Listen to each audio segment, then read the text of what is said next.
ನಮಸ್ಕಾರ ವೀಕ್ಷಕರೇ, ಕೊಡಗು ಚಾನೆಲ್ ವಿಶೇಷ ಕಾರ್ಯಕ್ರಮಕ್ಕೆ ಸ್ವಾಗತ. ಚುನಾವಣೆ ಹತ್ರ ಬರ್ತಾ ಇದೆ. ನಗರಸಭೆ ಚುನಾವಣೆ ಇನ್ನೇನು ಕೆಲವು ದಿನಗಳಲ್ಲಿ ಬರ್ತಾ ಇದೆ. ಪಕ್ಷದ ಅಭ್ಯರ್ಥಿಗಳಿಗೆ ಭಾರಿ ಒಂದು ಟೆನ್ಷನ್ ಆಗಿದ್ದಾರೆ. ಅಂದರೆ ತುಂಬ ಯಾವ ಥರ ಅವರು ಕ್ಯಾನ್ವಾಸ್ ಮಾಡಬೇಕು, ಹೇಗೆ ಮತದಾರ ಮನವೊಲಿಸಬೇಕು ಇದ್ರ ಬಗ್ಗೆ ತುಂಬ ತಲೆ ಕೆಡಿಸ್ಕೊಳ್ತಾ ಇದ್ದಾರೆ ಎಲ್ಲ ಪಕ್ಷಗಳು, ಪ್ರತಿಗಳು ಕೂಡ. ಆದರೆ ಮತ್ತೊಂದು ಕಡೆ ಆಯಾ ಪಕ್ಷದ ಅಧ್ಯಕ್ಷರು ಕೂಡ ಅದೇ ರೀತಿ ತಮ್ಮ ಪಕ್ಷ ಅಧಿಕಾರಕ್ಕೆ ಬರಬೇಕು ಅಂತೇಳಿ ಅವರು ಒಂದು ಪ್ರಯತ್ನದಲ್ಲಿರ್ತಾರೆ. ಹಾಗೆ ಇನ್ನು ನಮ್ಮ ಸ್ಟುಡಿಯೋದಲ್ಲಿ ರಾಷ್ಟ್ರೀಯ ಜನತಾ ಪಾರ್ಟಿಯ ಜಿಲ್ಲಾಧ್ಯಕ್ಷರಾದಂಥ ರಾಬಿನ್ ದೇವಯ್ಯ ನಮ್ಮೊಂದಿಗಿದ್ದಾರೆ. ಬನ್ನಿ ಅವ್ರ ಜೊತೆ ಅವರ ಅಭಿಪ್ರಾಯ ಏನು, ಅವರ ಮನದಾಳದ ಮಾತುಗಳನ್ನ ನಾವು ಆಲಿಸೋಣ. ಸ್ವಾಗತ ಅವರೇ ರಾಬಿನ್ ದೇವಯ್ಯ ಅವರೇ. ಮೊದಲಿಗೆ ತಮ್ಮ ಅಧ್ಯಕ್ಷರ ಅವಧಿಯಲ್ಲಿ ಪ್ರಪ್ರಥಮ ಬಾರಿಗೆ ನೀವು ನಗರಸಭೆ ಚುನಾವಣೆ ನಡೆಸ್ತಾ ಇದ್ದೀರಾ. ಏನೆಲ್ಲ ತಯಾರಿ ಮಾಡ್ಕೊಂಡಿದ್ರಿ? ನಮಗೆ ಚುನಾವಣೆ ಅಂತ ಹೇಳ್ತಕ್ಕಂಥದ್ದು ನಾವು ಪ್ರತಿನಿತ್ಯ ತಯಾರಾಗಿ ಇರುವಂಥದ್ದು. ರಾಜಕೀಯ ಪಕ್ಷ ಅಂತ ಹೇಳಿದ್ರೆ ಚುನಾವಣೆಗೆ ತಯಾರಾಗಿರಲೇಬೇಕು. ಆ ಕಾರಣಕ್ಕೋಸ್ಕರ ಯಾವುದೇ ಸಂದರ್ಭದಲ್ಲಿ ಚುನಾವಣೆ ಬಂದರೂ ಕೂಡ ನಾವು ಅದನ್ನು ಎದುರಿಸಲಿಕ್ಕೆ ಶಕ್ತರಾಗಿದ್ದೇವೆ. ಹಾಗೆ ಇತ್ತೀಚೆಗಷ್ಟೇ ಗ್ರಾಮ ಪಂಚಾಯತ್ ಚುನಾವಣೆಯಲ್ಲಿ ನಮ್ಮ ಎಲ್ಲ ಬಹುತೇಕ ಗ್ರಾಮ ಪಂಚಾಯತಿಗಳಲ್ಲೂ ನಾವು ಜಯಗಳಿಸುವುದರ ಮೂಲಕ ಯಶಸ್ವಿಯನ್ನು ಕಂಡಿದ್ದೇವೆ. ಹಾಗೆ ಇತ್ತೀಚೆಗೆ ನಡೆದಂಥ 2 ಗ್ರಾಮ ಪಂಚಾಯತ್ ಚುನಾವಣೆ, ಗೋಣಿಕೊಪ್ಪ ಮತ್ತು ಪೊನ್ನಂಪೇಟೆ, ಅಲ್ಲೂ ಕೂಡ ನಾವು ಜಯಗಳಿಸುವುದರ ಮೂಲಕ ನಾವು ಯಶಸ್ಸು ಕಂಡಿದ್ದೇವೆ. ನಗರಸಭೆ ಚುನಾವಣೆಯನ್ನು ಕೂಡ ಎಲ್ಲ ತಯಾರಿಯನ್ನು ಮಾಡಿಕೊಂಡು ಚುನಾವಣೆಯನ್ನು ಎದುರಿಸಲಿಕ್ಕೆ ಶಕ್ತರಾಗಿದ್ದೇವೆ, ಎದುರಿಸ್ತಾ ಇದ್ದೇವೆ. ಬಹುತೇಕ ಎಲ್ಲ ಫೀಲ್ಡ್ಗಳ 23 ವಾರ್ಡಿಗೂ ನಾವು ಅಭ್ಯರ್ಥಿಗಳನ್ನು ಹಾಕಿದ್ದೇವೆ. ಬಹುತೇಕ ವಾರ್ಡ್ಗಳಲ್ಲಿ ನಾವು ಈ ಬಾರಿ ಜಯವನ್ನು ಗಳಿಸ್ತೇವೆ. ಓಕೆ, ಈಗ ತಮ್ಮದು ಒಂದು ಈಗ ರಾಜ್ಯದಲ್ಲಿ ಬಿಜೆಪಿ ಸರ್ಕಾರ ಇರೋದ್ರಿಂದ ಕೇಂದ್ರದಲ್ಲಿ ಬಿಜೆಪಿ ಸರ್ಕಾರ ಇದೆ. ಅದು ಮಡಿಕೇರಿ ಜಿಲ್ಲಾ ಕೇಂದ್ರದಲ್ಲಿ ನಗರಸಭೆ ಚುನಾವಣೆ ಅಂದರೆ ಒಂದು ಪ್ರತಿಷ್ಠಿತ ಚುನಾವಣೆ ಅದು. ಅಂದರೆ ತಮಗೆ ಗೊತ್ತಿರ್ಬೋದು, ಸುಮಾರು ಒಂದು 2 ವರ್ಷದಲ್ಲಿ ಯಾವುದೂ ಆಡಳಿತ ಇರಲಿಲ್ಲ, ಯಾವ ಪಕ್ಷದ ಅಧಿಕಾರ ಇರಲಿಲ್ಲ, ಅತಂತ್ರವಾಗಿತ್ತು ನಗರಸಭೆ. ಈ ಹಿನ್ನೆಲೆಯಲ್ಲಿ ಬಹಳಷ್ಟು ಅಲ್ಲಿ ಜನರಿಗೆ ತೊಂದರೆ ಆಗಿತ್ತು, ಕೆಲಸಗಳಾಗದೆ ಭಾರಿ ವಿಳಂಬ ಮಾಡುವಂಥದ್ದು ಇದೇ ಥರ ಆಗಿತ್ತು. ಈಗ ನಗರಸಭೆಗೆ ಚುನಾವಣೆ ಬರ್ತಾ ಇದೆ. ತಮ್ಮ ಅಧಿಕಾರಿ ಗದ್ದುಗೆ ಇರುವಲ್ಲಿ ಏನೆಲ್ಲ ಪ್ರಯತ್ನಗಳು ಪಡ್ತಾ ಇದ್ದೀರಿ ನೀವು? ಅಲ್ಲ, ಮೊದಲಿಗೆ ನಾವು ಚುನಾವಣೆ ಗೆಲ್ಲುವುದಷ್ಟೇ ನಮ್ಮ ಮುಖ್ಯ ಗುರಿಯಾಗಿರುವಂಥದ್ದು. ಈ ಬಾರಿ 23 ವಾರ್ಡ್ಗಳಲ್ಲಿ ನಾವು ಅಭ್ಯರ್ಥಿಗಳನ್ನ ಕಣಕ್ಕಿಳಿಸಿದ್ದೇವೆ. ನಮಗೆ 12 ಅಭ್ಯರ್ಥಿಗಳು ಗೆದ್ದರೆ ನಾವು ಅಧಿಕಾರಕ್ಕೆ ಬರ್ತೇವೆ. ಬಟ್ ನಮ್ಮ ನಿರೀಕ್ಷೆ ಇರತಕ್ಕಂಥದ್ದು 15 ಕ್ರಾಸ್ ಆಗಬೇಕು ಅಂತ ಹೇಳ್ತಕ್ಕಂಥ ನಮ್ಮ ನಿರೀಕ್ಷೆ ಇದೆ. ಬಹುತೇಕ ಅದನ್ನು ಯಶಸ್ವಿ ಆಗ್ತೇವೆ ಅಂತ ಹೇಳುವಂಥದ್ದು ಕೂಡ ನಮಗೊಂದು ಆತ್ಮವಿಶ್ವಾಸ ಇದೆ. ಎರಡನೇದಾಗಿ ಅಧಿಕಾರಕ್ಕೆ ಬಂದ ನಂತರ ನಮಗೆ ಮಾರ್ಗದರ್ಶನ ಮಾಡಲಿಕ್ಕೆ ಬಹುತೇಕ ನಮ್ಮ ಹಿರಿಯರು, ನಮಗೆ ಶಾಸಕರು ಇರ್ಬೋದು, MP ಇರ್ಬೋದು, ರಾಜ್ಯ ಸರ್ಕಾರ ಇದೆ, ಕೇಂದ್ರ ಸರ್ಕಾರ ಇದೆ. ಹೀಗೆ ಅವರ ಮಾರ್ಗದರ್ಶನವನ್ನು ತೆಗೆದುಕೊಂಡು ಸ್ವಚ್ಛವಾದಂಥ ಆಡಳಿತವನ್ನು ನಡೆಸ್ತಕ್ಕಂಥ ಪ್ರಯತ್ನವನ್ನು ನಾವು ಮಾಡ್ತೇವೆ. ಮತ್ತೊಂದು, ಕಳೆದ ನಗರಸಭೆ ಚುನಾವಣೆಯಲ್ಲಿ ತಮಗೆ ಬಹುಮತ ಸ್ಪಷ್ಟವಾಗಿಲ್ಲ ಅಧಿಕಾರಕ್ಕೆ. ಕೊನೆಗೂ ಅದು ಲಾಟ್ರಿ ಮೂಲಕ ಅದು ಕಾಂಗ್ರೆಸ್ಗಾಯಿತು, ಮತ್ತು ಉಪಾಧ್ಯಕ್ಷ ಸ್ಥಾನ ಸಹ ಲಾಟ್ರಿ ಮೂಲಕದಲ್ಲಿ ತಮಗೆ ಪಕ್ಷಕ್ಕೆ ಬಂತು.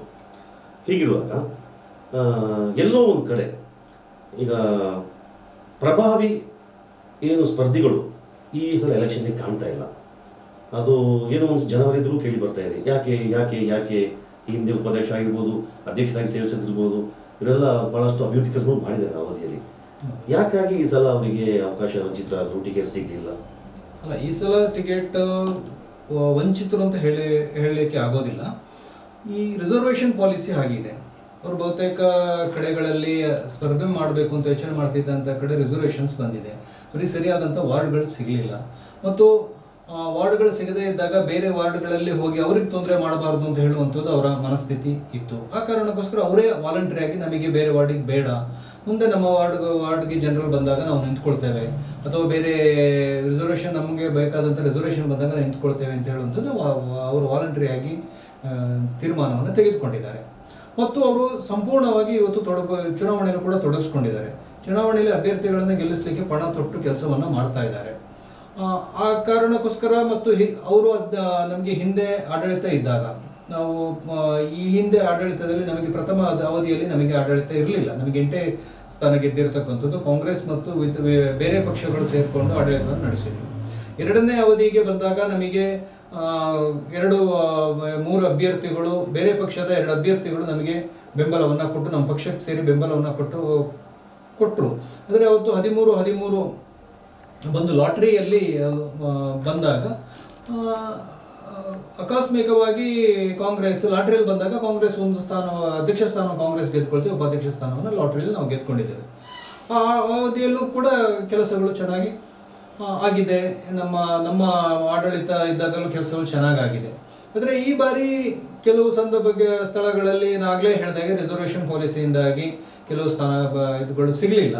ಅದರಿಂದ ಹಿರಿಯ ಸದಸ್ಯರುಗಳು ಈ ಬಾರಿ ಸ್ವಲ್ಪ ಅವರು ಕಿರಿಯರಿಗೆ ಬಿಟ್ಟುಕೊಟ್ಟಿದ್ದಾರೆ ಮತ್ತು ವಾಲಂಟರಿಯಾಗಿ ನಾವು ಮುಂದೆ ಸ್ಪರ್ಧೆ ಮಾಡೋದಿಲ್ಲ, ಬೇರೆಯವರಿಗೆ ಅವಕಾಶ ಕೊಡ್ತೇವೆ ಅಂತ ಹೇಳುವಂಥ ನಿರ್ಧಾರವನ್ನು ತೆಗೆದುಕೊಂಡಿದ್ದಾರೆ. ಈಗ ನೋಡಿ, ಚುನಾವಣೆ, ಸ್ಥಳೀಯ ಸಂಸ್ಥೆ ಚುನಾವಣೆ ಅಂದರೆ ಪ್ರತಿಯೊಂದು ವಿಭಿನ್ನ ಆಗಿರ್ತದೆ. ಈಗ ತಮ್ಮ ವಿರೋಧ ಪಕ್ಷದಲ್ಲಿರ್ಬೋದು, ಪಕ್ಷೇತರರಿರ್ಬೋದು, ಇತರ ಪಕ್ಷದಲ್ಲಿರ್ಬೋದು, ಎಲ್ಲದರಲ್ಲೂ ಕಂಟೆಸ್ಟ್ ಮಾಡಿದ್ದಾರೆ. ಈಗ ಅವ್ರುಗಳು ಏನಾದರೆ ಅಂದರೆ ಇದೊಂದು ಸ್ಥಳೀಯ ಸಂಸ್ಥೆ ಚುನಾವಣೆ, ವ್ಯಕ್ತಿ ಮುಖ್ಯ ಬರ್ತಾರೆ ಅಂದರೆ ಪಕ್ಷ ಮುಖ್ಯ ಬರೋದಿಲ್ಲ ಅಂತೇಳಿ. ಈಗ ತಮ್ಮ ಪಕ್ಷದಲ್ಲಿ ಏನಂದರೆ ರಾಜ್ಯದಲ್ಲಿ ಅಧಿಕಾರ ಇದೆ, ಅದಕ್ಕೆ ನಮ್ಗೆ ತುಂಬ ಹೆಲ್ಪ್ ಆಯ್ತಿದೆ ಅಂತ, ಈ ಚುನಾವಣೆ ಗೆಲ್ಲಲು ಭಾಳ ಹೆಲ್ಪ್ ಆಗ್ತದೆ ಅಂತ. ಅದು ಹೇಗೆ ಸಾಧ್ಯ? ಇತರರಿಗೆ ಅವಕಾಶ ಯಾಕೆ ಇತರರಿಗೆ ಸಾಧ್ಯ ಆಗೋದು ಕಮ್ಮಿ? ಅಲ್ಲ, ಇದು ಸಿಂಬಲ್ನಲ್ಲಿ ನಡೀತಕ್ಕಂಥ ಚುನಾವಣೆ. ಎಲ್ಲ ಪಕ್ಷಗಳು ಅವರವರ ಸಿಂಬಲ್ನಲ್ಲಿ ನಡೀತಕ್ಕಂಥ ಚುನಾವಣೆ. ಇದಕ್ಕಿಂತ ಕೆಳಮಟ್ಟದ ಚುನಾವಣೆಗೆ ಇದ್ರೆ ಗ್ರಾಮ ಪಂಚಾಯತ್ ಚುನಾವಣೆಗಳಾದರೂ ಸಿಂಬಲ್ನಲ್ಲಿ ನಡೆಯೋದಿಲ್ಲ, ಬೇರೆ ಸಿಂಬಲ್ಗಳಲ್ಲಿ ನಡೆಯುತ್ತೆ. ಮತ್ತು ನೀವು ಹೇಳಿದಾಗೆ ವೈಯಕ್ತಿಕ ವರ್ಚಸ್ಸು ಕೂಡ ಸ್ವಲ್ಪ ಆಗುತ್ತೆ. ಆದರೆ ಜನಗಳು ಇವತ್ತು ತೀರ್ಮಾನ ಮಾಡಿ, ಮತದಾರರು ಪ್ರಜ್ಞಾವಂತರಿದ್ದಾರೆ, ಅವರು ತೀರ್ಮಾನ ಮಾಡಿದ್ದಾರೆ. ಇವತ್ತು ರಾಷ್ಟ್ರದಲ್ಲಿ ಭಾಜಪ ಸರ್ಕಾರ ಇದೆ, ರಾಜ್ಯದಲ್ಲಿ ಭಾಜಪ ಸರ್ಕಾರ ಇದೆ, ಇಲ್ಲಿಯೂ ಕೂಡ ಭಾಜಪ ಸರ್ಕಾರ ಬರಬೇಕು ಅಂತ ಹೇಳ್ತಕ್ಕಂಥ ನಿರೀಕ್ಷೆ ಅವರಲ್ಲಿ ಇದೆ. ಸೊ ಅವರು ತೀರ್ಮಾನ ಮಾಡಿದ್ದಾರೆ. ರಾಜ್ಯ ಸರ್ಕಾರ, ಕೇಂದ್ರ ಸರ್ಕಾರ ಇದ್ದಾಗ ಇಲ್ಲಿಯೂ ಕೂಡ ಅದೇ ಸರ್ಕಾರ ಬಂದಾಗ ನಮಗೆ ಆಡಳಿತ ನಡೆಸಲಿಕ್ಕೆ ಸುಲಭ ಆಗುತ್ತೆ ಮತ್ತು ಅಭಿವೃದ್ಧಿ ಕೆಲಸಗಳು ಹೆಚ್ಚಾಗುತ್ತೆ. ಜನ ನಿರೀಕ್ಷೆ ಮಾಡ್ತಕ್ಕಂಥ ಬೇರೆಯನ್ನು ನಿರೀಕ್ಷೆ ಮಾಡಲ್ಲ, ಅಭಿವೃದ್ಧಿಯನ್ನು ನಿರೀಕ್ಷೆ ಮಾಡ್ತಾರೆ. ರಸ್ತೆಗಳಿರ್ಬೋದು, ಕುಡಿಯುವ ನೀರಿನ ವ್ಯವಸ್ಥೆಗಳಿರ್ಬೋದು ಮತ್ತು ಸ್ವಚ್ಛವಾದ ಆಡಳಿತವನ್ನು ನಿರೀಕ್ಷೆ ಮಾಡ್ತಾ ಇದ್ದಾರೆ. ಸೊ ಆ ಕಾರಣಕ್ಕೋಸ್ಕರ ಭಾರತೀಯ ಜನತಾ ಪಕ್ಷಕ್ಕೆ ಜನ ಬೆಂಬಲ ಕೊಡ್ತಾ ಇದ್ದಾರೆ ಮತ್ತು ಅದು ನಮಗೆ ಒಂದು ವಿಶ್ವಾಸವೂ ಕೂಡ ಇದೆ, ಈ ಬಾರಿ ನಾವೆಲ್ಲ ಗೆದ್ದು ಬರ್ತೇವೆ ಅಂತ ಹೇಳ್ತಕ್ಕಂಥದ್ದು. ಮತ್ತು ರಬಿನವರೇ ನೋಡಿ, ಈಗ ಇಲ್ಲಿ ಸ್ಥಳೀಯ MLA ಗಳಿರ್ಬೋದು, ಅನಂತರ MP ಇರ್ಬೋದು, MLC ಇರ್ಬೋದು, ಅವರ ಅವಧಿಯಲ್ಲಿ ಬಹಳಷ್ಟು ಅಭಿವೃದ್ಧಿ ಕೆಲಸಗಳು ಮಾಡ್ತಾನೆ ಇದ್ದಾರೆ. ಈ ಅಭಿವೃದ್ಧಿ ಕೆಲಸಗಳು ಇನ್ನು ನಿಮಗೆ ಈ ಚುನಾವಣೆಗೆ ಸಹಕಾರಿಯಾಗಬಹುದಾ? ಇದೇ ಆಧಾರದಲ್ಲಿ ತಾವೇನು ಮತ ಕೇಳ್ತಿದ್ದಾರೆ? ಖಂಡಿತ. ನಮ್ಮ MLA ಗಳಿರ್ಬೋದು, MLC ಇರ್ಬೋದು, MP ಇರ್ಬೋದು, ಸರ್ಕಾರ ಇರ್ಬೋದು, ಎಲ್ಲ ಮಾಡಿರ್ತಕ್ಕಂಥ ಅಭಿವೃದ್ಧಿ ಕೆಲಸವೇ ನಮಗೆ ಶ್ರೀರಕ್ಷೆ. ಈ ಮಡಿಕೇರಿ ನಗರ ಸಭೆಗೆ ನಗರೋತ್ಥಾನದಲ್ಲಿರ್ಬೋದು ಅಥವಾ ಬೇರೆ ಬೇರೆ MLA ಗ್ರ್ಯಾಂಟ್ಗಳಿರ್ಬೋದು, MLC ಗ್ರ್ಯಾಂಟ್ಗಳಿರ್ಬೋದು, ಇದನ್ನೆಲ್ಲವನ್ನು ಹೆಚ್ಚು ಹಾಕಿ ಅವರು ತುಂಬ ಅಭಿವೃದ್ಧಿ ಕೆಲಸವನ್ನು ಮಾಡಿದ್ದಾರೆ. ಸೊ ಅದನ್ನು ಜನವು ಕೂಡ ನೋಡಿದ್ದಾರೆ. ಸೊ ಆ ಕಾರಣಕ್ಕೋಸ್ಕರ ಜನ ನಮಗೆ ಈ ಬಾರಿ ಅಭಿವೃದ್ಧಿ ಕೆಲಸದ ಮೇಲೆ ಆಧಾರದ ಮೇಲೆ ನಮಗೆ ಹೆಚ್ಚು ಮತ ಬರುತ್ತೆ ಅಂತ ಹೇಳ್ತಕ್ಕಂಥದ್ದು ನಿರೀಕ್ಷೆ ಇದೆ. ರಾಬಿನ್ ಅವರೇ, ಈಗ ತಾವು ಆಗಲೇ ಚರ್ಚೆ ಮಾಡಿದಾಗ ತಾವು ಹೇಳಿದ್ರಿ MLA, MLC, MP ಮತ್ತು ರಾಜ್ಯ ಸರ್ಕಾರ ಈ ಒಂದು ಅವರ ಒಳ್ಳೆಯ ಆಡಳಿತದಿಂದ, ಅಭಿವೃದ್ಧಿ ಕೆಲಸಗಳಿಂದ ನಮ್ಮ ಚುನಾವಣೆ ಸಹಕಾರಿಯಾಗಿದೆ, ನಮಗೆ ಗೆಲುವು ಸಾಧಿಸಬಹುದು ಅಂತ ಒಂದು ಮಾತಿದ್ದೀರಿ. ಈಗ ಮಡಿಕೇರಿ ನಗರಸಭೆ ಜಿಲ್ಲಾ ಕೇಂದ್ರದಲ್ಲಿರುವಂಥದ್ದು ಪ್ರವಾಸೋದ್ಯಮಗಳು, ಬಹಳಷ್ಟು ಪ್ರವಾಸಿಗರು ಬರುವಂಥ ಜಾಗ. ಏನೆಲ್ಲ ಅಭಿವೃದ್ಧಿ ಕಾಣಬಹುದು ಮುಂದಿನ ದಿನಗಳಲ್ಲಿ? ಏನೆಲ್ಲ ಅಪ್ಗ್ರೇಡ್ ಮಾಡ್ಬೋದು ಕೊಡುವ ಮಡಿಕೇರಿನ? ಮಡಿಕೇರಿಯಲ್ಲಿ ಮೊದಲನೇದಾಗಿ ಆಗಬೇಕಾಗಿರ್ತಕ್ಕಂಥದ್ದು ರಸ್ತೆಗಳ ಅಭಿವೃದ್ಧಿ ಆಗಬೇಕು. ಈಗಾಗಲೇ ರಸ್ತೆಗಳ ಅಗಲೀಕರಣ ಆಗಬೇಕು ಮತ್ತು ಇವತ್ತು ಪಾರ್ಕಿಂಗ್ ವ್ಯವಸ್ಥೆ ಒಂದು ಭಾಳ ತುಂಬ ಕಷ್ಟದಲ್ಲಿ ನಡೀತಾ ಇದೆ. ಪಾರ್ಕಿಂಗ್ ಪ್ಲೇಸಸ್ ಸಿಗ್ತಾ ಇಲ್ಲ. ಈ ಪಾರ್ಕಿಂಗ್ ಇರ್ತಕ್ಕಂಥ ವ್ಯವಸ್ಥೆಗಳನ್ನು ತೆಗೆದುಕೊಳ್ಳತಕ್ಕಂಥ ಅದೇ ಇದರಲ್ಲೂ ಕೂಡ ಇವತ್ತು ಮತದಾರರನ್ನು ಮನವೊಲಿಸುವಲ್ಲಿ, ಮತದಾರರ ಮತವನ್ನು ಪಡೆಯಲು ಯಶಸ್ವಿ ಆಗ್ತದೆ. ಈಗಾಗಲೇ ಕುಂಡಾಮೇಸ್ತ್ರಿ ಯೋಜನೆ, ಅದು ನಮ್ಮ ಸರ್ಕಾರ ಇದ್ದಾಗಲೇ ಮತ್ತು ನಮ್ಮ ಶಾಸಕರೇ ಮಾಡಿರ್ತಕ್ಕಂಥ ಇದು ಕುಂಡಾಮೇಸ್ತ್ರಿ ಯೋಜನೆ ಆಲ್ಮೋಸ್ಟ್ ಆಲ್ ಫೈನಲ್ ಸ್ಟೇಜಿನಲ್ಲಿದೆ. ಇನ್ನು ಸದ್ಯದಲ್ಲೇ ಅದನ್ನು ನೀಡ್ಕೊಳ್ಳುವಂಥದ್ದು ಅದು ಆಗುತ್ತೆ. ಅದನ್ನು ನಮ್ಮ ಆಡಳಿತಕ್ಕೆ ಬಂದಾಗ ನಾವು ತಕ್ಷಣ ಅದನ್ನು ಕೈಗೆತ್ಕೊಂಡು ಕೆಲಸ ಮಾಡ್ತೇವೆ. ಹಾಗೆ ಪ್ರವಾಸೋದ್ಯಮಕ್ಕೆ ಕೊಡಗು ಜಿಲ್ಲೆ ಇವತ್ತು ಪ್ರವಾಸೋದ್ಯಮಕ್ಕೆ ಹೆಸರುವಾಗಿ ವಾಸಿಯಾಗಿರ್ತಾರೆ. ತುಂಬ ಜನ ಪ್ರವಾಸಿಗರು ಇಲ್ಲಿ ನಮ್ಮದು ಜಿಲ್ಲೆಗೆ ಬರ್ತಾ ಇದ್ದಾರೆ. ಬಹುಶಃ ಅವರಿಗೆ ಮೂಲಭೂತ ಸೌಕರ್ಯಗಳು ಆಗಬೇಕಾಗಿದೆ. ಇಲ್ಲಿ ಅವ್ರು ಬಂದಾಗ ಉಳ್ಕೊಳ್ಳೋ ವ್ಯವಸ್ಥೆಗಳು ಮತ್ತು ಬರಲಿಕ್ಕೆ ರಸ್ತೆ, ಆಗಲೇ ಹೇಳಿದಾಗೆ ಪ್ರಮುಖವಾಗಿ ಬರಲಿಕ್ಕಿರ್ತಕ್ಕಂಥ ರಸ್ತೆ, ಅದನ್ನು ಸರಿ ಮಾಡ್ತಕ್ಕಂಥ ಕೆಲಸವನ್ನು ಮಾಡ್ತೇವೆ. ಮತ್ತು ಉದ್ಯಾನವನಗಳ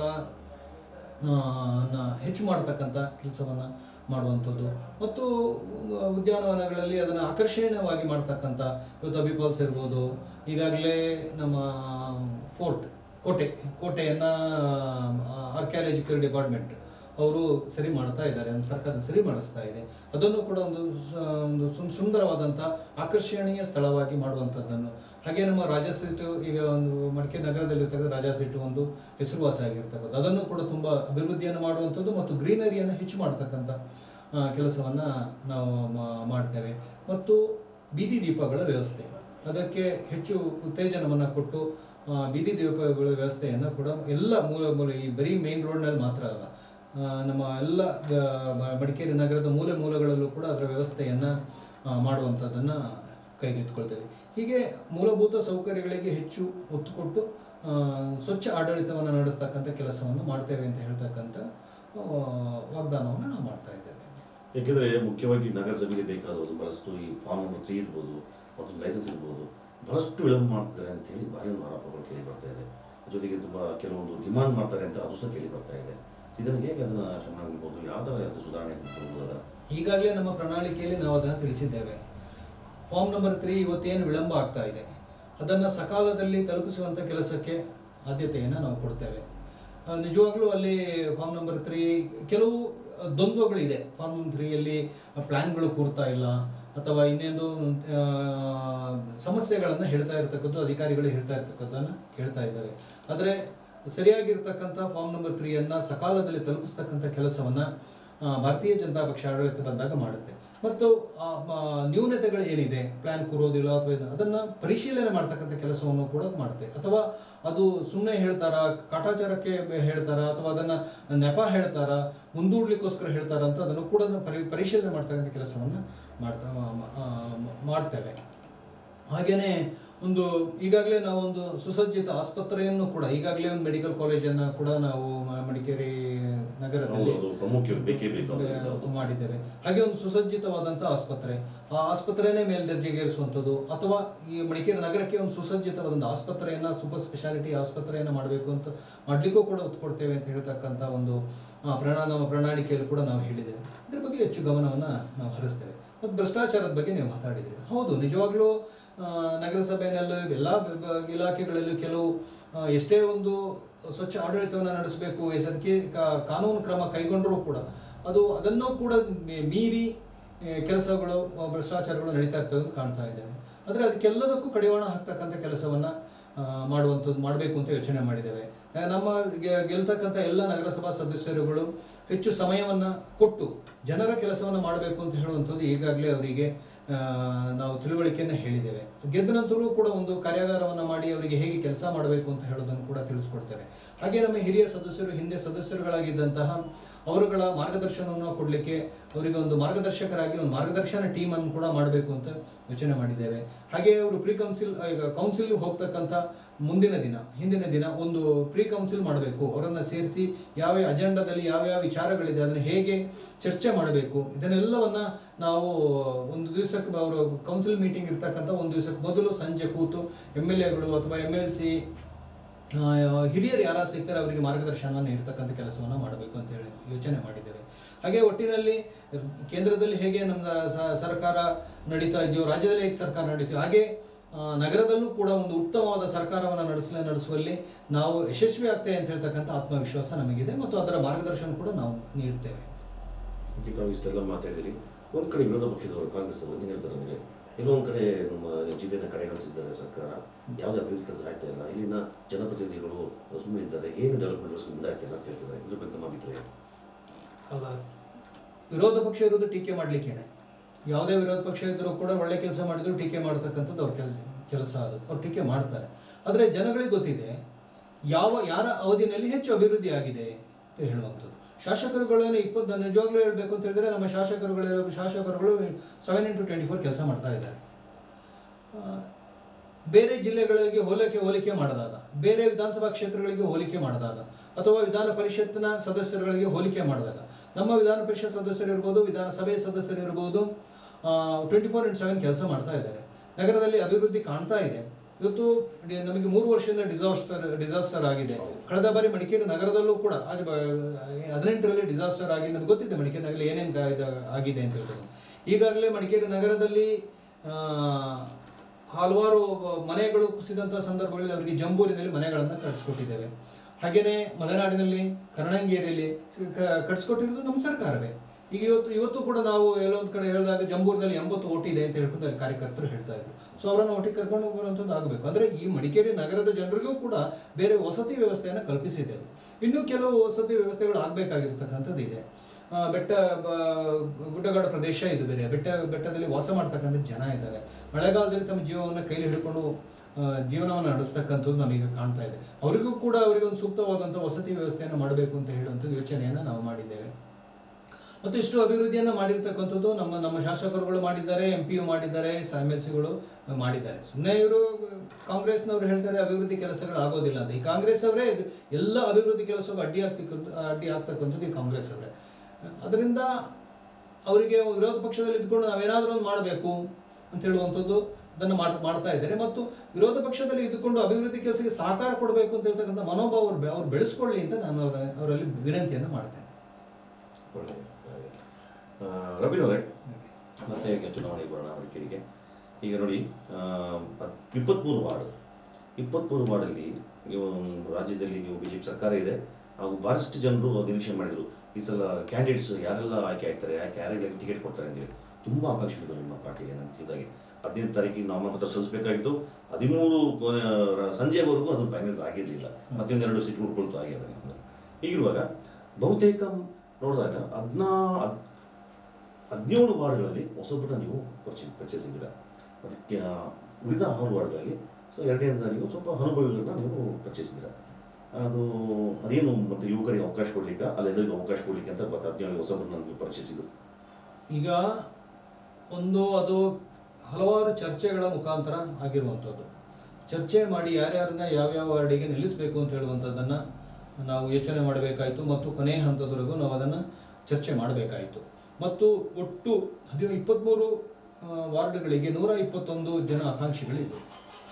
ಸೊ ಅವರನ್ನೆಲ್ಲ ಸಮಾಧಾನ ಪಡಿಸ್ತಕ್ಕಂಥದ್ದು ಆಗಬೇಕಿತ್ತು. ಆದರೂ ಒಂದೆರಡು ಅಭ್ಯರ್ಥಿಗಳನ್ನ ಸಮಾಧಾನ ಪಡಿಸ್ಲಿಕ್ಕೆ ಆಗಲಿಲ್ಲ. ಅವರು ಪಕ್ಷೇತರಾಗಿ ನಿಂತ್ಕೊಂಡಿದ್ದಾರೆ. ಮನವೊಲಿಸೋದು ಹಲವಾರು ಪ್ರಯತ್ನಗಳನ್ನು ನಾವು ಮಾಡಿದ್ವಿ. ಕೆಲವರು ಅವರು ಮೈಂಡ್ ಚೇಂಜ್ ಮಾಡಿ ನಮಗೆ ವಾಪಸ್ ಪಡೆದುಕೊಂಡಿದ್ದಾರೆ. ಮತ್ತು ಬೇರೆಯವರಿಗೆ ಅಭ್ಯರ್ಥಿಗಳಿಗೆ ಕೆಲಸವನ್ನು ಮಾಡ್ತಾ ಇದ್ದಾರೆ. ಮತ್ತು 23 ವಾರ್ಡ್ನಲ್ಲಿ 23 ಜನರಿಗೆ ಮಾತ್ರ ಟಿಕೆಟ್ ಕೊಡ್ಲಿಕ್ಕೆ ಸಾಧ್ಯ ಆಗುವಂಥದ್ದು. ಆಕಾಂಕ್ಷಿಗಳು ತುಂಬ ಇರ್ತಾರೆ. ಯಾವ ವಾರ್ಡಲ್ಲಿ ನಿಮಗೆ ಬಂಡಾಯದ ಪಕ್ಷ ಬೆಳೆದಿದೆ. ಆ ಕಾರಣಕ್ಕೋಸ್ಕರ ನಮಗೆ ಆಕಾಂಕ್ಷಿಗಳು ಬರ್ತಕ್ಕಂಥದ್ದು ಸಹಜ. ನಿಮಗೆ ಗೊತ್ತಿದೆ, ಒಂದು 2-3 ಚುನಾವಣೆಯ ಹಿಂದೆ ನಮಗೆ ಅಭ್ಯರ್ಥಿಗಳು ಸಿಗ್ತಾ ಇರಲಿಲ್ಲ ಭಾರತೀಯ ಜನತಾ ಪಕ್ಷಕ್ಕೆ. ಆಗ ನಾವು ಮನೆಗೆ ಹೋಗಿ ಅವರನ್ನು ಮನವೊಲಿಸಿ ಚುನಾವಣೆ ನಿಲ್ಲಿಸ್ತಾ ಇದ್ವಿ. ಕೆಲವರಂತೂ ಸೋಲ್ತೇವೆ ಅಂತ ಗೊತ್ತಿದ್ರು ಕೂಡ ಚುನಾವಣೆ ನಿಲ್ತಾ ಇದ್ರು. ಸೋಲ್ಲಿಕ್ಕೋಸ್ಕರ ಚುನಾವಣೆ ನಿಲ್ತಾ ಇದ್ರು. ಆದರೆ ಇವತ್ತು ಪಕ್ಷ ಬೆಳೆದಿದೆ. ಪಕ್ಷ ಬೆಳೆದಾಗ ಈ ರೀತಿ ಆಕಾಂಕ್ಷಿಗಳು ಹೆಚ್ಚಾಗಿ ಸಹಜ. ಅದನ್ನು ಹ್ಯಾಂಡಲ್ ಮಾಡೋದ್ರಲ್ಲಿ ನಾವು ಯಶಸ್ವಿ ಆಗಬೇಕಷ್ಟೇ. ಹಾಗೆ ಮಾಡಿದ್ದೇವೆ. ಹೊಸಬರಿಗೆ ಅವಕಾಶ ಕೊಡಬೇಕು. ಆ ಕಾರಣಕ್ಕೋಸ್ಕರ ಹಲವರಿಗೆ ಹೊಸಬರಿಗೆ ಅವಕಾಶವನ್ನು ಕೊಟ್ಟಿದ್ದೇವೆ. ಮತ್ತು ಆಗಲೇ ಹೇಳಿದಾಗ ರಿಸರ್ವೇಷನ್ ಪಾಲಿಸಿ ಇದ್ದಂಥ ಸಂದರ್ಭಗಳಲ್ಲಿ ಸರ್ಕಾರ ಏನು ನಿಯಮ ಮಾಡಿದೆ ಆ ನಿಯಮಕ್ಕೆ ನಾವು ಹೊಂದ್ಕೊಂಡೇ ಹೋಗಬೇಕಾಗಿದೆ. ಕೆಲವರು ಹಿರಿಯರಿದ್ದಾರೆ, ಬೇರೆ ಬೇರೆ ವಾರ್ಡ್ಗಳಲ್ಲಿ ಟಿಕೆಟ್ ಕೇಳಿದಂಥ ಸಂದರ್ಭಗಳಲ್ಲಿ ಅಲ್ಲಿಯ ಲೋಕಲ್ಗಳಿಗೆ ಸ್ವಲ್ಪ ಅಸಮಾಧಾನ ಆಗ್ತಕ್ಕಂಥದ್ದು ಸಹಜ. ಆ ರೀತಿ ಆದಾಗ ಅವರನ್ನು ತೆಗೆದುಕೊಂಡೋಗಿ ಅಲ್ಲಿ ನಿಲ್ಲಿಸಿದಾಗ ಅಲ್ಲಿ ಲೋಕಲ್ಗಳು ವಿರೋಧ ಆಗ್ತಕ್ಕಂಥದ್ದು. ಆ ಕಾರಣಕ್ಕೋಸ್ಕರ ಮತ್ತೆ ಅಲ್ಲಿ ಒಡಕು ಬರ್ತಕ್ಕಂಥ ಸಾಧ್ಯತೆ ಇರೋದು. ಇದೆಲ್ಲವನ್ನ ಚರ್ಚೆ ಮಾಡಿ ಸುದೀರ್ಘವಾದ ಚರ್ಚೆಯ ನಂತರ ನಾವು ಅಭ್ಯರ್ಥಿಗಳನ್ನು ಅಂತಿಮಗೊಳಿಸಿದ್ದೇವೆ. ಅಂದರೆ ಈಗ ಬಂಡಾಯದ ಗಾಳಿ ಬೀಸ್ತಾ ಇದೆ ಕಡೆ, ಈಗಿರುವಾಗ ಫಲಿತಾಂಶ ಹೇಗೆ ನಿರೀಕ್ಷೆ ಮಾಡ್ಬೋದು? ಏನು ಸಮಸ್ಯೆ ಆಗೋದಿಲ್ಲ ಅಂತ ನಾವು ಅಂದ್ಕೊಂಡಿದ್ದೇವೆ. 2 ಕ್ಷೇತ್ರದಲ್ಲಿ ಸ್ವಲ್ಪ ದೊಡ್ಡ ರೀತಿ ಬಂಡಾಯ ಇದೆ. ಆದರೆ ಅದನ್ನು ಕಾರ್ಯಕರ್ತರು ಯೋಚನೆ ಮಾಡಿದ್ದಾರೆ. ಯಾವ ವಾರ್ಡಲ್ಲಿ ಬಂಡಾಯ ಇದೆ? ವಾರ್ಡ್ ಸಂಖ್ಯೆ ವಾರ್ಡ್ ನಂಬರ್ 10ರಲ್ಲಿ ಬಂಡಾಯ ಅಂತ ಹೇಳ್ಕೊಂಡು, ಬಂಡಾಯ ಅಲ್ಲ, ನಮ್ಮಲ್ಲಿ ಬಂಡಾಯ ಅಂತ ಹೇಳ್ತಕ್ಕಂಥ ಪದವೇ ಇಲ್ಲ. ಹೌದು, ನಮ್ಮಲ್ಲಿ ಬಂಡಾಯ ಅಂತ ಹೇಳ್ತಕ್ಕಂಥ ಪದವೇ ಇಲ್ಲ. ಅಧಿಕೃತ ಅಭ್ಯರ್ಥಿಯಲ್ಲಿ ಹಾಕಿದ್ದೇವೆ. ಅಧಿಕೃತ ಅಭ್ಯರ್ಥಿ ನಮ್ಮ ಅಭ್ಯರ್ಥಿ. ಬಂಡಾಯ ಅಂತ ಹೇಳ್ತಕ್ಕಂಥದ್ದು ಅವ್ರು ಹೇಳ್ಕೊಳ್ತಿದ್ದಾರೆ. ಅವ್ರು ಯಾವುದೇ ಕಾರಣಕ್ಕೂ ಒಮ್ಮೆ ಪಕ್ಷದ ವಿರುದ್ಧ ಸ್ಪರ್ಧೆ ಮಾಡಿದ್ದಂತ ಅದು ಒಂದು ಸಮಸ್ಯೆ ಆಗ್ಲಿಕ್ಕಿಲ್ಲ ಅಂತ ನಾವು ಅಂದ್ಕೊಂಡಿದ್ದೇವೆ. ಮತ್ತು ಒಮ್ಮೆ ಅವರು ಬಂಡಾಯ ಸ್ಪರ್ಧೆ ಮಾಡಿದ್ಮೇಲೆ ಅವರ ಆಟೋಮೆಟಿಕ್ ಆಗಿ ಅವ್ರದ್ದು ಪಕ್ಷದ ಸದಸ್ಯತ್ವ ಹೋಗುತ್ತೆ. ನಾವೇನು ಮಾಡಲೇಬೇಕು ಅಥವಾ ಉಚ್ಚಾಟನೆ ಮಾಡಬೇಕು ಅಂತೇನಿಲ್ಲ. ಆಟೋಮೆಟಿಕ್ ಆಗಿ ಅದು ಹೋಗ್ತದೆ. ನಂತರ ಅದನ್ನು ಪಕ್ಷ ಏನು ತೀರ್ಮಾನ ತೆಗೆದುಕೊಂಡು ಅದಕ್ಕೊಂದು ಸರಿಯಾದ ತೀರ್ಮಾನವನ್ನು ತೆಗೆದುಕೊಳ್ಳುತ್ತೆ. ಬಂಡಾಯ ತೆಗೆದುಕೊತಿಲ್ಲ, ಅವರೆಲ್ಲರೂ ಪಕ್ಷೇತರರಾಗಿ ಇದ್ದಾರೆ. ಕೇಳಿರ್ತಕ್ಕಂಥದ್ದು ಸಹಜ ಕೇಳ್ತಕ್ಕಂಥ ಸಹಜ. ಆದರೆ ನಮ್ಮ ಪಕ್ಷದ ಹಿರಿಯರು ನಮಗೆ ಪಕ್ಷದ ಸಿದ್ಧಾಂತವನ್ನ ಹೇಳ್ಕೊಟ್ಟಿದ್ದಾರೆ, ತ್ಯಾಗ ಮನೋಭಾವನ ತೋರಿಸ್ಕೊಟ್ಟಿದ್ದಾರೆ. ಹೆಚ್ಚಿನ ಬಹಳ ಹಿರಿಯರು, ಎಲ್ಲರೂ ತುಂಬಾ ಹಿರಿಯರು ತ್ಯಾಗ ಮಾಡಿ ನಮ್ಮ ಪಕ್ಷನ ಬೆಳೆಸಿರ್ತಕ್ಕಂಥದ್ದು. ಆ ಮನೋಭಾವನ ನಾವು ಬೆಳೆಸ್ಕೊಳ್ಬೇಕು. ನಾವು ಕೂಡ ಹಲವಾರು ಸಂದರ್ಭಗಳಲ್ಲಿ ತ್ಯಾಗ ಮಾಡಿ ಪಕ್ಷಕ್ಕೆ ಕೆಲಸ ಮಾಡಿರ್ತಕ್ಕದ್ದು. ಹಾಗೇನೆ ಅವರು ಅದನ್ನು ಯೋಚನೆ ಮಾಡಬೇಕು. ನಾವು ಪಕ್ಷಕ್ಕೆ ತ್ಯಾಗ ಮಾಡಬೇಕು, ಪಕ್ಷಕ್ಕೋಸ್ಕರ ದೇಶಕ್ಕೋಸ್ಕರ ನಾವು ಬರೀ ಭಾಷಣದಲ್ಲಿ ಮಾತ್ರ ನಾವು ಹೇಳಿದ್ರೆ ಸಾಲದು, ಅದನ್ನ ಕೃತಿಯಲ್ಲಿ ಕೂಡ ನಾವು ಮಾಡಬೇಕು. ಅದನ್ನು ಅವ್ರು ಮಾಡಬೇಕಿತ್ತು. ಆದರೆ ಕೆಲವರು ನಿಂತ್ಕೊಂಡಿದ್ದಾರೆ. ಅದು ಕೂಡ ಮುಂದಿನ ದಿನಗಳಲ್ಲಿ ಸರಿ ಹೋಗ್ಬೋದು ಅಂತ ನಾನು ಅನ್ಕೊಂಡಿದ್ದೇನೆ. ಅದು ಸಾಮಾನ್ಯ, ಯಾಕೆಂದ್ರೆ ಈ ಹಿಂದೆ ಅಂತಲ್ಲ, ಈಗ ಅಂತಲ್ಲ, ಈ ಹಿಂದೆ ಚುನಾವಣೆಯಲ್ಲೂ ಅದೇ ಥರ ಟಿಕೆಟ್ ಸಿಕ್ಕಿಲ್ಲ ಅಂದರೆ ಬಂಡಾಯ ನಿಲ್ಲೋದು. ಆ ನಂತರ ಬಂದು ತಾವೇನಾದರೂ ಮಾಡಿ ಪಕ್ಷಕ್ಕೆ ಸೇರ್ಕೊಳ್ತಾರೆ. ಅದು ಸಾಮಾನ್ಯ. ಈಗ ತಮ್ಮ ಕೊನೆಯದಾಗಿ 23 ವಾರ್ಡಲ್ಲಿ ತಮ್ಮ ಪ್ರಬಲ ಸತ್ಸ್ಪರ್ಧಿಗಳನ್ನು ನೀವು ಕಣಕ್ಕಿಳಿಸಿದ್ದೀರಾ. ಎಷ್ಟು ವಾರ್ಡ್ಗಳಿಗೆ ತಮ್ಮ ಟಿಕೆಟ್ ತಗೋಬಹುದು, ಜಯಗಳಿಸ್ಬೋತಾವು? ನಾನು ಆಗಲೇ ಹೇಳಿದಾಗೆ 15 ನಾವು ಕ್ರಾಸ್ ಆಗ್ತೇವೆ ಅಂತ ನಮಗೆ ಆತ್ಮವಿಶ್ವಾಸ. ಕಳೆದ ಬಾರಿ 8 ಕ್ಷೇತ್ರದಲ್ಲಿ ಮಾತ್ರ ತಾವು 8 ವಾರ್ಡ್ಗಳಲ್ಲಿ ಮತ ಜಯಗಳಿಸಿದ್ರಿ. ಓಕೆ, ಈ ಬಾರಿ ಬಹುಮತದಿಂದ ನೀವು ಬಹುಮತ ಪಡ್ಕೊಳ್ತೀರಾ? ಬಹುಮತ ಪಡ್ಕೊಂಡು 15 ಸೀಟ್ ತಗೊಂಡು ಅಧಿಕಾರ ಚುಕ್ಕಾಣಿ ಹಿಡಿತೀರಿ ನಗರಸಭೆಯಲ್ಲಿ. ಮತ್ತೆ ಇನ್ನು ಕೊನೆಯದಾಗಿ ಏನಂದರೆ, ಜನರು ಬಹಳಷ್ಟು ಅದನ್ನು ಬೇಡಿಕೆ ಇದೆ ಅಂದರೆ, ಒಂದು ಉತ್ತಮ ನಗರಸಭೆ ಆಗಲಿ, ನಗರಸಭೆಯಿಂದ ಒಳ್ಳೊಳ್ಳೆ ಕೆಲಸಗಳು ಆಗಬೇಕು, ಅಭಿವೃದ್ಧಿ ಕಾಣಬೇಕು ಅಂತ. ಇದರಲ್ಲಿ ನಿಮ್ಮ ಪಕ್ಷದ ಚಿಂತನೆ ಏನಾದ್ರು ಮಾಡಿದ್ದಾರೆ?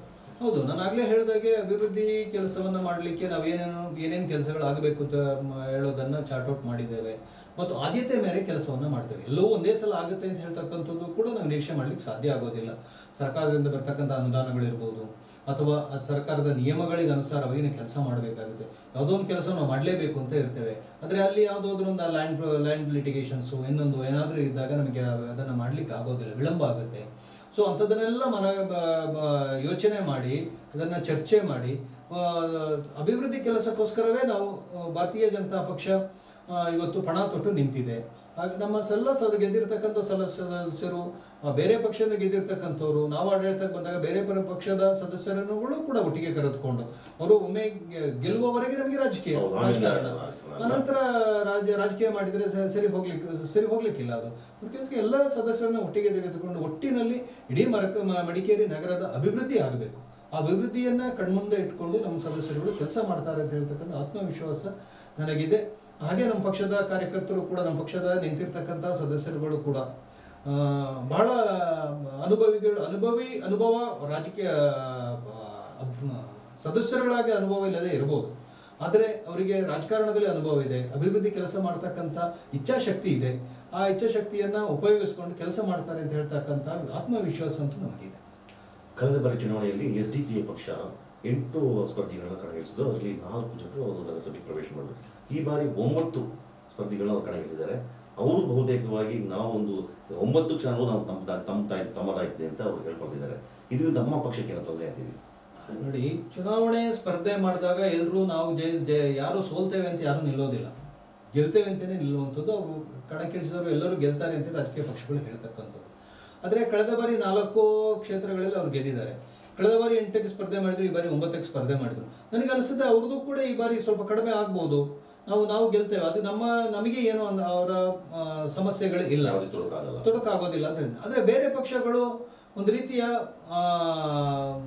ಹೊಂದಾಣಿಕೆಯನ್ನ ಮಾಡ್ಕೊಳ್ತಾ ಇದ್ದಾವೆ. ನಮಗೆ ಕಾಣ್ತಾ ಇದ್ದಾಗೆ SDPI ಜೊತೆ ಹೊಂದಾಣಿಕೆ ಮಾಡ್ಕೊಳ್ತಕ್ಕಂಥದ್ದು ಬೇರೆ ಪಕ್ಷಗಳು ಕಾಣ್ತವೆ. ಅದರಿಂದ ನಮಗೇನು ಹೊಡೆತ ಇಲ್ಲ, ಆದರೆ ಆ ಪಕ್ಷದ ಸರ್ವನಾಶ ಆಗ್ತಕ್ಕಂಥ ದಿನಗಳು ಬಹಳ ದೂರ ಇಲ್ಲ ಅಂತ ನಾನು ಹೇಳ್ತೇನೆ. ಈ ಹೊಂದಾಣಿಕೆ ರಾಜಕಾರಣ, ಯಾರೇ ಆದರೂ ಈ ಹೊಂದಾಣಿಕೆ ರಾಜಕಾರಣ ಬಿಟ್ಟು ನೇರವಾಗಿ ರಾಜಕಾರಣ ಮಾಡಬೇಕು.